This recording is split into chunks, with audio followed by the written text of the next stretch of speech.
এই তোমার নাম কি? মির্জাপুর। আর ওর নাম কি? ভাই আপনার নাম কি? এই যারে মারলেন এইভাবে মারলেন কেন? ওখানকার অমানুষ মানুষ মানুষকে কোনদিন এইভাবে মারে? একটু গড়গড় বাবাও মারে। পাথর চাপা দিয়ে তারপরে দুনিয়া থেকে বিদায় করে দেওয়া হচ্ছে। এ কোন যুগ? আইয়ামে জাহিলিয়াতের যুগে নারীরা জন্মগ্রহণ করলে যেভাবে পিতা তার সন্তানকে জীবন্ত কবর দিয়ে বিভিন্ন কায়দায় হত্যা করত, নিগৃহীত করত। জুলাই বিপ্লব কোনো ব্যক্তিকে চাঁদা দেওয়ার জন্য হয় নাই। জুলাই বিপ্লব সেই কুলাঙ্গারের বাচ্চারা ধরা পড়েছে। সেই কুলাঙ্গারের বাচ্চাদেরকে পুলিশ জিরা করতেছে। থানায় যখন নিয়ে তাদেরকে রিমান্ডে দিয়ে পরিষ্কারভাবে তাদের কাছে জিজ্ঞাসাবাদ করতেছিল যে সোহাগকে কেন মেরেছে, এবং তার ভয়াবহ কিছু তথ্য বেরো আসলো সোহাগ হত্যার। কেন বা সোহাগকে দুনিয়ার থেকে বিদায় করে দিল? একটি ভাঙাড়ি ব্যবসা করত, সে ভাঙাড়ি ব্যবসা করত অনেক ছোটবেলায় বা ঢাকা শহরে এসেছে, নিজের যোগ্যতায় অর্জন করে ছোট্ট করে একটি দোকান দিছিল, ভাঙাড়ি ব্যবসায়ীর দোকান। এই ভাঙাড়ির দোকানে কিন্তু আহামরি ব্যবসা টাকা লাগে না এবং অনেক পুঁজি লাগে না, অনেক কিছু। সেই ভাঙাড়ি ব্যবসায়ীর কাছে তারা 2 লক্ষ টাকা চাঁদা দাবি করেছে। টাকা কি মোয়া, মামার বাড়ির মোয়া, চাইলেই পাওয়া যাবে। আর যখন সেই টাকাটা দিতে চাইল না, তখনই সে খারাপ হয়ে গেল। আর সে প্রতিবাদ করতে জানতো, সে প্রতিবাদ করতেছিল। সোহাগকে একদিনই মারে নেই, সোহাগকে অনেকবার তারা ধমকাইছে এবং অনেকবার আলটিমেটাম দিছে। এ কথাও বলেছে, তুমি যদি টাকা না দাও, দোকান না ছেড়ে দাও, তাহলে তোমার ভয়াবহ পরিণত হবে। সোহাগ যদি সেই সময় পুলিশে কমপ্লেন করত এবং এলাকার লোকজনের সাথে পরামর্শ করত, হয়তো এই হতাহত দিনগুলো সোহাগ ভাই দেখতে হতো না। আমাদের মাঝ থেকে সে চিরদিনের মতো চলে যেত না। এই ধরনের খারাপ ব্যক্তিদের, তারই 2 জন আসামিকে ধরে যে কুলাঙ্গারের বাচ্চাদেরকে ধরছে পুলিশ, ধরার পরে রিমান্ডে নিছে। রিমান্ডে দেওয়ার পরে যখন জিজ্ঞাসাবাদ করতেছিল, তখন সোহাগ হত্যার সকল তথ্য তারা একে একে দিয়ে দিল। এবং আমরা যারা সাধারণ জনগণ আছি, এই তথ্যগুলো জানার পরে কেউ সুস্থ হয়ে থাকতে পারবেন না। কিসের জন্য তাকে দুনিয়া থেকে বিদায় করে দিল? কি ভুল ছিল তার? কি অপরাধ ছিল তার? শুধু কি টাকা চাঁদা? না, চাঁদার পিছনে আরো অনেকগুলো কারণ ছিল।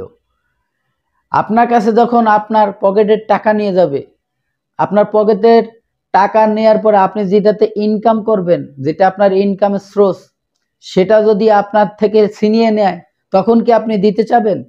পৃথিবীতে হয়তো বাঁচবো না, কিন্তু তাকে দেব না। এরকমেরই ঘটনা ঘটেছিল এই সোহাগ ভাইয়ের সাথে। ব্যবসায়ী সোহাগ ভাই ভাঙাড়ি বিক্রি করে সে তার জীবনযাপন চালাতো, তার সংসার চালাতো। সে কারোর কাছ থেকে কোনো ব্যাংকের থেকে 200 কোটি টাকা লোন নেয় নাই। সে মানুষের টাকা দিয়ে ব্যবসা করে না। সে বড় বিজনেস না যে তার কাছে 5 লাখ টাকা চাইলেই সে দিয়ে দিবে। আর কেন চাঁদার টাকা দিতে হবে? 200, 500, 1000 টাকা হয়, সেটা দেওয়া যায়। একসাথে 2 লক্ষ টাকা চেয়েছিল এবং সাথে তার দোকানটাও চেয়েছিল। তখন গাছও খাবে, সে গাছও নিবে, গাছের ফলও খাবে। এই ধরনের ঘটনা যখন ঘটছে, তখন সে বাধ্য হয়েছে যে প্রয়োজনে দুনিয়ার থেকে বিদায় হয়ে যাব, তবু তাদেরকে টাকাও দেব না, আমার ব্যবসা প্রতিষ্ঠানও দেব না। যখন এই জিদ সোহাগ ভাই করলো, তখনই এই ঘটনাটি ঘটলো। আর সে জানতো যে আমার ব্যবসায়ী ভাইরা, আমার আশেপাশে যারা আছে, যারা আমাকে দেখতেছে, তারা আমাকে বাঁচাবে। কিন্তু তার জীবনের বড় সবচেয়ে দুর্ভাগ্য, যাদের উপরে ভরসা করেছিল, তারা হয়তো একটুল পরিমাণ সাপোর্ট তাকে দেয় নাই, চুল পরিমাণ তাকে বাঁচানোর চেষ্টা করে নাই। যদি তাকে বাঁচানোর চেষ্টা করতো, হয়তো বা সে বেঁচে যেত। অনেকেই বলছে তার হায়াত নাই, তা মারা গেছে। না, তার হায়াত ছিল। মানুষ তার হায়াতটাকে একদম নিমেষে শেষ করে দিছে, চেষ্টাও করে নাই। সোহাগ তাকে যখন মারে, আঘাতের পর আঘাত করতেছে, তখন যদি একটা মানুষ যায়, একজন মানুষ গেলে আরো একজন যেত, আরেকজন গেলে আরেকজন যেত, একজন একজন করে যায়, যদি সেই তাকে এই প্রতিবাদটা করত, তাহলে এই ধরনের ছোট পাত্তি রংবাজ তাদেরকে খুঁজে পাওয়া যেত না। আর তাদেরকে যখন এখন পুলিশ জিজ্ঞাসাবাদ করতেছে, তারা সেই পুলিশের সামনে বলতেছে এখন পর্যন্ত যে সে খারাপ ব্যক্তি ছিল। সে কিসের খারাপ ছিল? সে তোমাদেরকে টাকা দেয় নাই, এই জন্যই সে খারাপ। বিচার হবে এখন জনতার আদালতে, এই মানুষদের বিচার হবে। তো চলুন সে গুরুত্বপূর্ণ ভিডিওটি দেখে আসি। ভিডিওতে যাওয়ার আগে ছোট্ট করে একটি রিকোয়েস্ট করবো, দর্শক আপনি যদি আমার এই চ্যানেলে নতুন বন্ধু হয়ে থাকেন, ভালো লাগলে চ্যানেলটিকে সাবস্ক্রাইব করে রাখবেন। এই তোমার নাম কি? আমার মির্জাপুর। আর ওর নাম কি? ভাই আপনার নাম কি? এই যারে মারলেন এইভাবে মারলেন কেন? ওখানকার অমানুষ। মানুষ মানুষকে কোনদিন এইভাবে মারে? একটু গড়গড় বাবু মারে, সোজা হামারে মারা করে দেয়।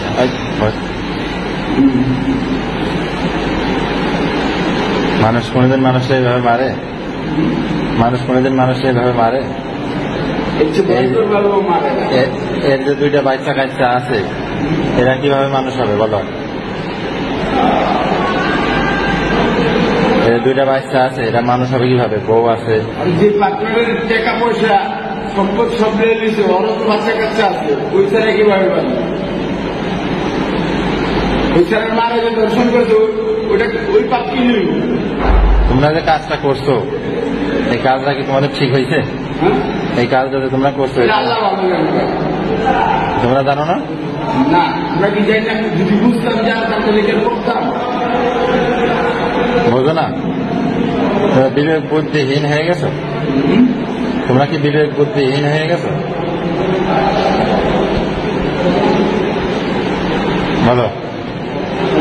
ওর আমুকে যে ধর্ষণ করছে, এই জন্য আইনা ছিল না, আইন ট্যাক্স নিতে পারতো। সবার তো ইজ্জত তো আর থ্যাংক ইউ তো বুঝতে মতো না, যে আইনের কাছে আশ্রয় দেবো না। এটা তো মানে এইসব কথা বলতে গেলে এই জন্য আপনার অ্যাকশন নিচ্ছেন না। আমিও মারছে না, আমিও মারছে না। পাথর চাপা দিয়ে তারপরে দুনিয়া থেকে বিদায় করে দেওয়া হচ্ছে।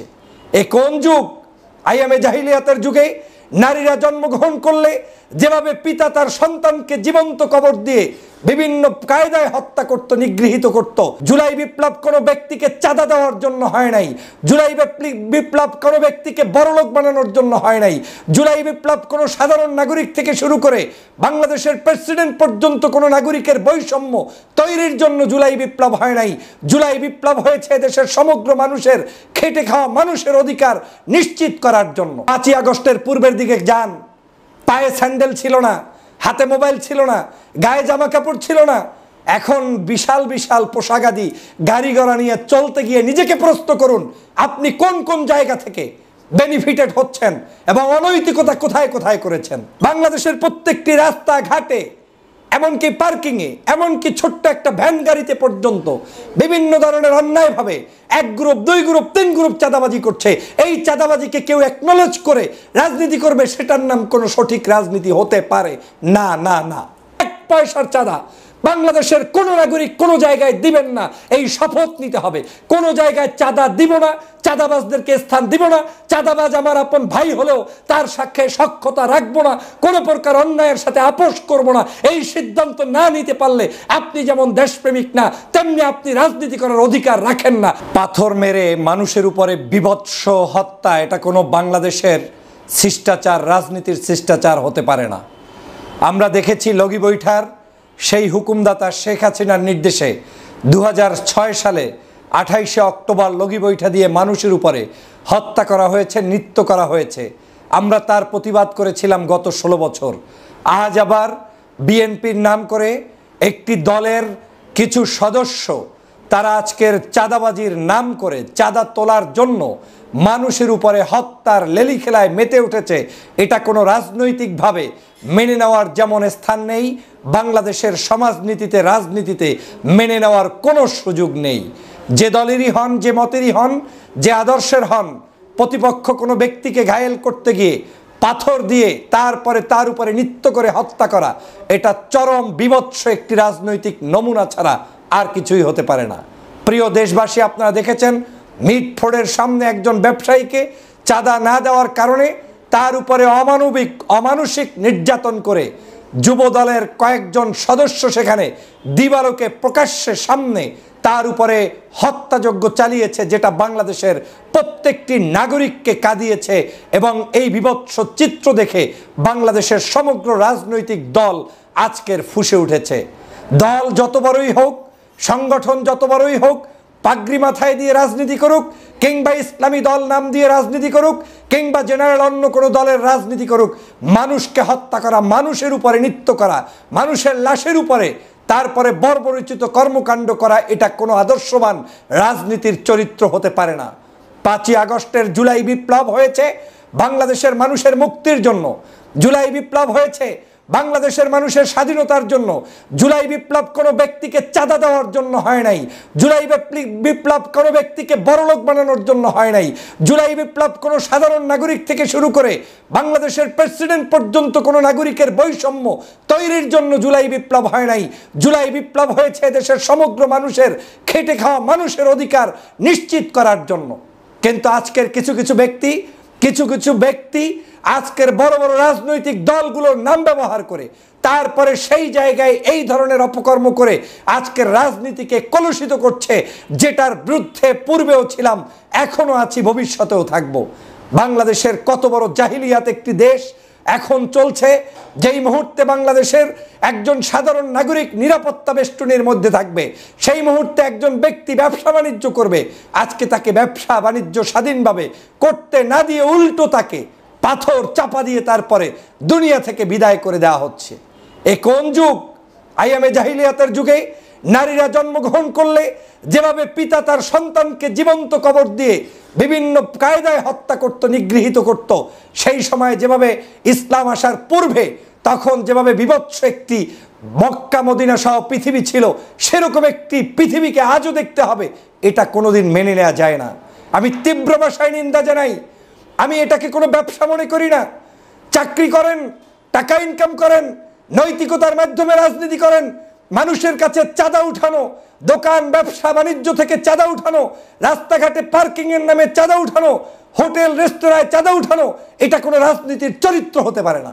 সে যে হোক না কেন, চাঁদা দিয়ে আমরা বাংলাদেশের রাজনীতি করব, এটা কেমন রাজনীতি? রাজনীতি হবে স্বচ্ছ, রাজনীতি হবে একেবারে স্পষ্ট, রাজনীতি হবে জনকল্যাণে, রাজনীতি হবে নিজ পকেট থেকে। রাজনীতিতে আমাদের ভুল থাকবে, কিন্তু সেই ভুল এই ভুল করলে হবে না যেই ভুলের প্রত্যেকটি জায়গায় জনগণের রক্ত চুষে চুষে খাওয়া ভুল, সেই ভুল করলে রাজনীতিতে টিকে থাকা যায় না। প্রিয় ভাইরা আমার, হৃদয়ে কাঁদিয়েছে কতগুলো দালালদের কারণে বাংলাদেশ আজকে নিমজ্জিত হচ্ছে। আজকের এই বাংলাদেশ কোন পথে যাচ্ছে, সেই দালালদের কারণে আমরা এখন হুঁশ হারিয়ে ফেলেছি। এরা আবার নাম বিক্রি করে করে 5ই আগস্টের পূর্বে যারা বাংলাদেশের কোনো কাজে ছিল না, যারা বাংলাদেশের কোনো আন্দোলন সংগ্রামে নেতৃত্ব দেয়নি, জুলাই বিপ্লবের জন্য যাদের বিন্দুমাত্র অবদান নেই, সেই সকল দালালরা এখন এসে বিভিন্ন পার্টির মধ্যে ঢুকে প্রবেশ করে তারপরে তারা এখন দেশটাকে ধ্বংস করতে চায়। বিএনপির নেতৃত্ববৃন্দকে অনুরোধ করব, আপনারা 4000 মানুষকে বহিষ্কার করেছেন, আপনাদের এই বহিষ্কারের মধ্য দিয়ে দলের নিয়ন্ত্রণ করতে পারবেন না। এই 4000 মানুষকে প্রশাসনের কাছে নিজ দায়িত্বে অন্তর করুন, তাদেরকে সেখানে পাঠিয়ে দিন, বিচার নিশ্চিত করুন। আপনি শুধু বহিষ্কার করার মধ্য দিয়ে আপনার দায়বদ্ধতা শেষ হবে না। এ বহিষ্কার আওয়ামী লীগ করত, একটা ঘটনা ঘটলে বলতো আমরা এটা জানি না, আমরা এটা চিনি না, সে আমার কেউ না। এগুলো দিয়ে দায় পাওয়া যাবে না, মুক্তি হওয়া যাবে না। বাংলার মানুষ আগামী দিনের কি বাংলাদেশ দেখবে সেটা নিশ্চিত করার দায়িত্ব যদি নিশ্চিত করতে না পারেন, তাহলে আপনাদেরকে জনগণ যেভাবে মনে করছেন সেভাবে গ্রহণ করার কোনো সুযোগ নেই। কথাগুলো আপনাদের কাছে কষ্টের লাগবে, কারণ আপনারা এই কাজগুলোর মধ্যে ইনভলভ, কেউ না কেউ কোনো না কোনো উপায়ে হয়ে যাচ্ছেন। মনে করছেন এই ইনভলভমেন্টের পক্ষে কেউ কথা বললেই সে আপনার লোক না, বরং আপনার দলের ক্ষতি করছে। বাংলাদেশের যেই মানুষটা চিতিয়ে বুক উঁচু করে এই মুহূর্তে আপনার দোষ ধরে দিচ্ছে, বিএনপির নেতাকর্মীদেরকে সতর্ক করছে, তারাই প্রকৃত আপনার বন্ধু। আর যারা আপনার সাথে দালালি করছে এরা কেউ আপনার বন্ধু না। আমি তো কাউকে চিনি না যারা এই খুন খারাপি হত্যা সন্ত্রাস, তারপরে বিভিন্ন জায়গায় দলবাজি করছে, বাণিজ্য করছে, চাঁদা উঠাচ্ছে। এই চাঁদাবাজ মানুষগুলোকে আমি গত 16 বছর কোনো ভালো অ্যাক্টিভিটিসে দেখি নাই। তারা না ছিল ভালো নেতৃত্বে, না ছিল দেশ গঠনে, বরং খুঁজলে দেখবেন তারা আওয়ামী লীগের আমলেও বিভিন্নভাবে ষড়যন্ত্র করে বাংলাদেশের এই দেশে যাতে ভালো একটি পরিবর্তন না হয় সেজন্য ষড়যন্ত্র করেছে। আজকে তারা দলের নাম